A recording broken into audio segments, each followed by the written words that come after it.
Shalom saudara-saudara sekalian yang terkasih dalam Tuhan. Kembali di dalam program Penyuluh Menyapa.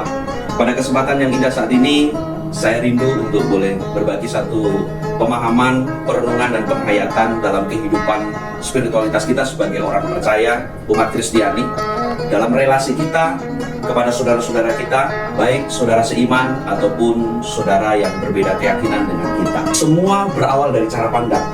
Bagaimana cara kita memandang diri kita, orang lain, lingkungan sekitar kita, relasi-relasi kita dengan orang-orang yang berkaitan dengan kehidupan kita, ataupun bagaimana relasi kita dengan Tuhan.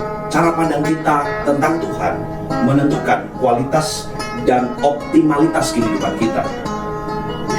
Di Matius pasal yang ke-6 ayat 22-23 mengatakan, mata adalah pelita tubuh. Jika matamu baik, maka teranglah seluruh tubuhmu. Jika matamu jahat, gelaplah seluruh tubuhmu. Jadi jika terang yang ada padamu gelap, betapa gelapnya kegelapan itu. Nah, apa yang dikatakan Tuhan Yesus ini adalah satu metafora. Dalam Alkitab tidak jarang mata disamakan dengan hati. Nah, ini berbicara tentang bagaimana kejujuran kita dalam menilai segala sesuatu. Kita menilai itu berdasarkan hati kita. Itu sebabnya penting bagaimana kita menjaga kejernihan hati kita di dalam memandang segala sesuatu. Antar umat seagama juga hal itu berkaitan juga bagaimana kita membangun relasi dengan saudara-saudara yang lain keyakinan dengan kita.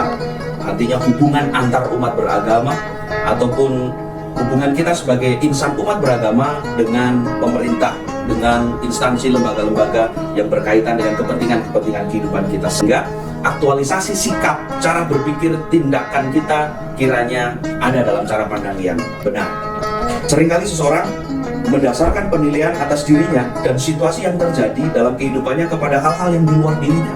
Satu contoh, ketika orang-orang di luar kita, di sekitar kita bersikap negatif, lalu kita terpancing untuk ikut bersikap negatif juga sebagai balasan, maka itu tidak akan menyelesaikan hubungan-hubungan yang tidak harmonis.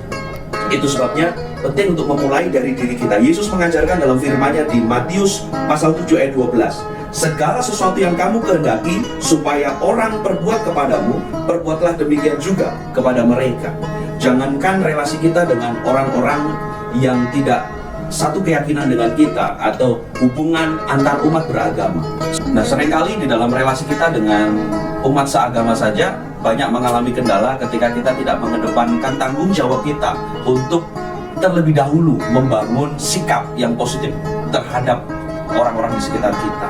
Nah, saya percaya dalam menata kehidupan masyarakat umat beragama dengan semangat hidup dalam sikap moderat, ya maka penting bagi kita untuk terlebih dahulu mengupayakan setiap sikap yang positif dalam relasi-relasi kita antar umat beragama, terkhusus juga di tengah-tengah kehidupan saudara-saudara seiman.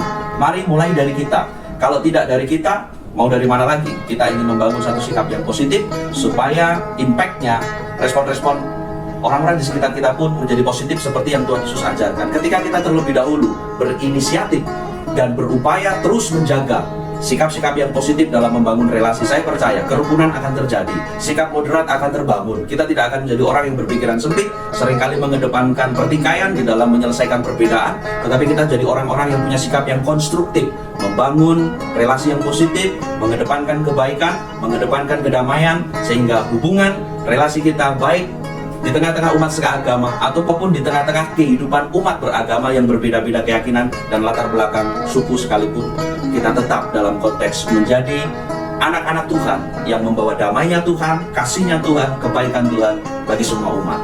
Selamat hidup di dalam semangat kerukunan, semangat moderasi, jaga cara pandang kita yang baik menentukan relasi kita. Tuhan Yesus memberkati.